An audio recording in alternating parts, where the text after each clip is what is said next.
How are you today? Welcome to my channel. In today's video we are going to talk about mindfulness.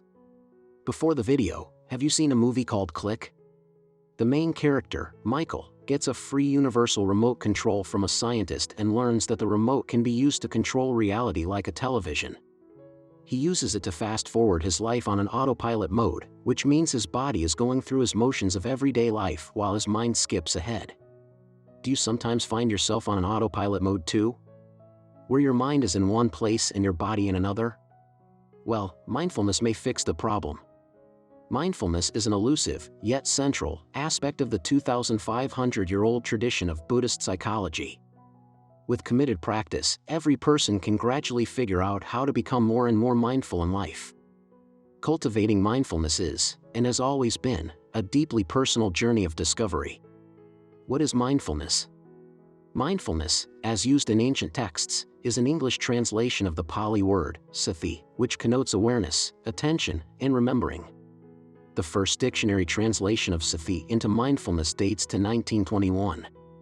The definition of mindfulness has been somewhat modified for its use in psychotherapy, and it now encompasses a broad range of ideas and practices. Mindfulness is the basic human ability to be fully present, aware of where we are and what we're doing, and not overly reactive or overwhelmed by what's going on around us. Mindfulness is a quality that every human being already possesses. It's not something you have to conjure up, you just have to learn how to access it. A stripped-down definition of mindfulness is awareness of present experience with acceptance. These three elements can be found in most modern psychological literature on mindfulness. As mindfulness is adopted by Western psychotherapy and migrates away from its ancient roots, its meaning is expanding.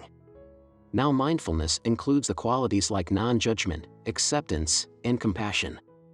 Other related shorthand expressions include affectionate awareness, mindful acceptance, open-hearted presence, and mindful compassion. Are you mindful or mindless of your life? While its definition is easy to remember, the direct experience of mindfulness is more elusive. Sometimes mindfulness is easier to understand by examining its opposite. Even casual self-examination reveals that our typical mental state is remarkably mindless. We spend most of our time lost in memories of the past and fantasies of the future. More often than not, we operate on autopilot, where our minds are in one place and our bodies are in another. There are our deliberate efforts to escape the present moment, trying to get to the good stuff. Do you ever find yourself rushing through the dishes to get to your cup of tea, book, or television program? When we reflect honestly, we notice that we're rushing through, or trying to get rid of, much of our life experience. The pervasiveness of everyday mindlessness is particularly striking when we inquire into what really matters in our lives. Take a few seconds to recall a moment in your life that you really valued. Perhaps it was a special time with someone you love or a magical experience in nature. During this moment, where was your mind? Was it focused on recalling the past or imagining the future? Most people find that the moments they value the most are those in which they're fully present, noticing what is happening here and now. These are moments of mindfulness. We notice the positions of our hands and the sensations of everything. We are aware of our bodies sitting in the car when we drive, and we notice the other cars, the road, and the scenery. We taste the food we eat. We experience the sight, sound, and emotional presence of our loved ones. Mindfulness involves being present to our lives.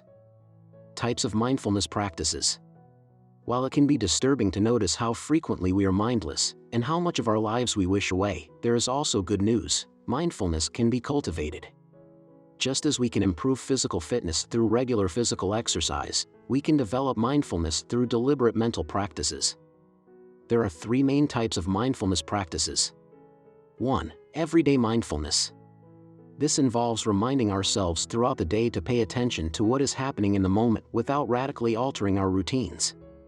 It means noticing the sensations of walking when we walk, the taste of our food when we eat, and the appearance of our surroundings as we pass through them. For example, when the telephone rings, try just listening at first, attending to the tone and rhythm of the sound as one might listen to a musical instrument. 2. Formal meditation practice. This involves setting aside time to go to the mental gym. We regularly dedicate a certain period to sit quietly in meditation. There are many types of meditation that can cultivate mindfulness. Most involve initially choosing an object of attention, such as the breath, and returning our attention to that object each time the mind wanders. This develops a degree of calmness which, in turn, enables us to better focus the mind on the chosen object. 3. Retreat practice. This is the vacation that is dedicated entirely to cultivating mindfulness. There are many styles of meditation retreats. They are usually conducted in silence, with very little interpersonal interaction, except for occasional interviews with teachers. All the activities of the day, getting up, showering, brushing teeth, eating, doing chores, are done in silence and used as opportunities to practice mindfulness. Many people find that the insights that occur during even a single week-long intensive meditation retreat are life-transforming. Benefits of mindfulness. When we're mindful, we reduce stress, enhance performance, gain insight and awareness through observing our own minds, and increase our attention to others' well-being. 1. Decrease depression. Reduced depression is one of the important benefits of mindfulness. It can help relieve symptoms of depression and may help prevent these symptoms from returning in the future. 2. Reduced anxiety and stress.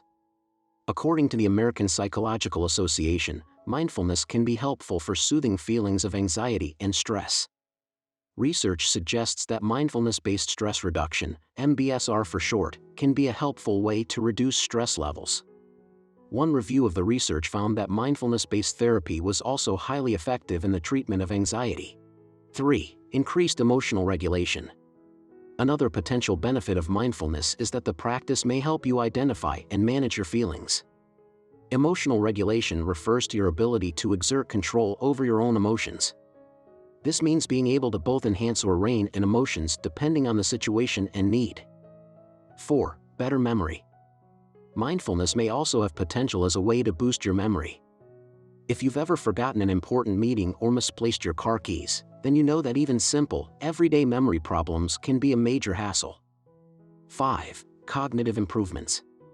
Mindfulness doesn't just help you focus on your thoughts or remember things more readily, evidence suggests it can actually play a role in your ability to think flexibly and clearly.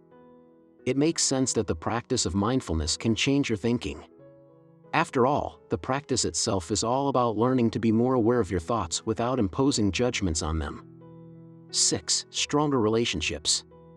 There's also emerging evidence that practicing mindfulness may have a positive impact on your interpersonal relationships. A 2018 study found that people who were more mindful also tended to be more accepting of their partner's flaws and imperfections. People who are more accepting of their partners are also more satisfied with their relationships. Instead of focusing on their partner's flaws and trying to change them, mindfulness makes it easier to accept that their partner is not always perfect. 7. Better physical health. Research also suggests that mindfulness can help relieve symptoms of a range of different health conditions. Mindfulness practices have been linked to improvements in lower back pain, rheumatoid arthritis, psoriasis, type 2 diabetes, and fibromyalgia. Because mindfulness can help improve mood and combat stress, it may also be helpful for people who are dealing with chronic illnesses. How to practice mindfulness. While mindfulness might seem simple, it's not necessarily all that easy. The real work is to make time every day to just keep doing it. Here's a short practice to get you started. Take a seat. Find a place to sit that feels calm and quiet to you. Set a time limit. If you're just beginning, it can help to choose a short time, such as 5 or 10 minutes. Notice your body. You can sit in a chair with your feet on the floor, you can sit loosely cross-legged, in lotus posture, you can kneel, all are fine. Just make sure you are stable and in a position you can stay in for a while. Feel your breath. Follow the sensation of your breath as it goes out and as it goes in. Notice when your mind has wandered. Inevitably, your attention will leave the sensations of the breath and wander to other places. When you get around to noticing this, in a few seconds, a minute, 5 minutes, simply return your attention to the breath. Be kind to your wandering mind. Don't judge yourself or obsess over the content of the thoughts you find yourself lost in. Just come back. This is our video today. Do you have a better understanding of mindfulness? Would you try mindfulness meditation one day? If you like the video today, please like, subscribe, share and comment. I'll see you next time.